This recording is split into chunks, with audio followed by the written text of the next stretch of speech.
So far today, hundreds of fired government employees have been filing into the Department of Education headquarters there in Washington, most of them for the last time. They have 30 minutes to collect their personal belongings and say their goodbyes.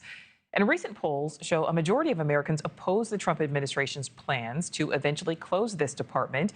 You can also see, though, the split by party, with Democrats almost universally opposed to the dismantling, while nearly 70% of Republicans back the changes.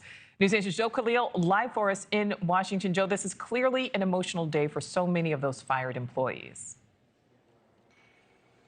Yeah, let's start there. For these federal workers, obviously, it's going to be a really tough day for hundreds, if not a few thousand people who have worked, in some cases, for years at the Department of Education headquarters in Washington, D.C., as you mentioned, Nichole, today. And as we can take a live look at the scene there are several of them who have 30 minutes to go inside of the building, grab their belongings, get whatever is at their desk, say their goodbyes, and then they're being walked out of those very doors that you see on their screen. You can also see around them a big group of supporters. These are people who, some of them actually work at Department of Ed themselves, others are federal workers, and others yet are just supporters, people who want to offer some kind of solace as those workers come out. So this has been a core mission of the Trump administration, to downsize the federal government, to make government work more efficiently.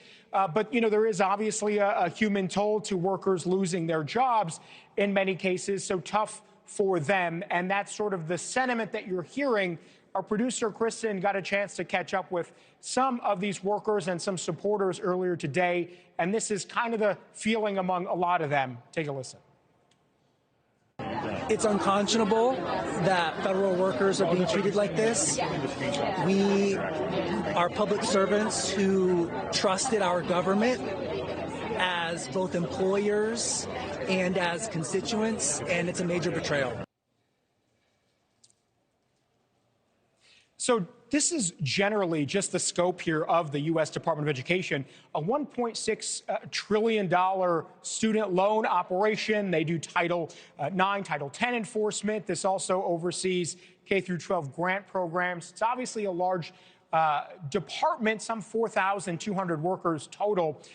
As you mentioned, it does sort of break along party lines in terms of support and opposition to downsizing it. Blue states very much opposed to closing it and putting the authority ultimately in the hands of states. But red states, officials and departments of education, they are fully on board with this idea. Several state officials, again, in mostly red states, say they'd be happy to have the money that the federal government issues be in their hands so that they can make decisions closer to the local level.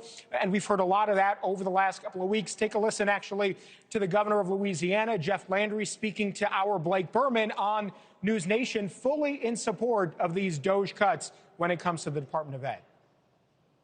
It seems as though people don't realize the amount of federal funding that pours into our state with all kind of strings attached. What we want is that money unfettered, and our ability to place that in the classroom where it belongs, keeping focus on two people: parents, which are the most important voice in a child's education, and students, and teachers, who are the most important person in those child's education.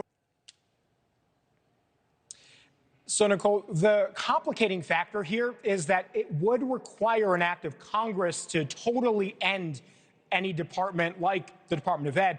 That is not going to happen. So the Trump administration, through executive order and through these DOGE cuts, have, in their words, said they can, quote unquote, starve the department. So it sort of becomes a much smaller version of what it was before. But again, they don't have the authority to entirely wipe it out unless Congress acts, which we know the votes are not there to do that fully.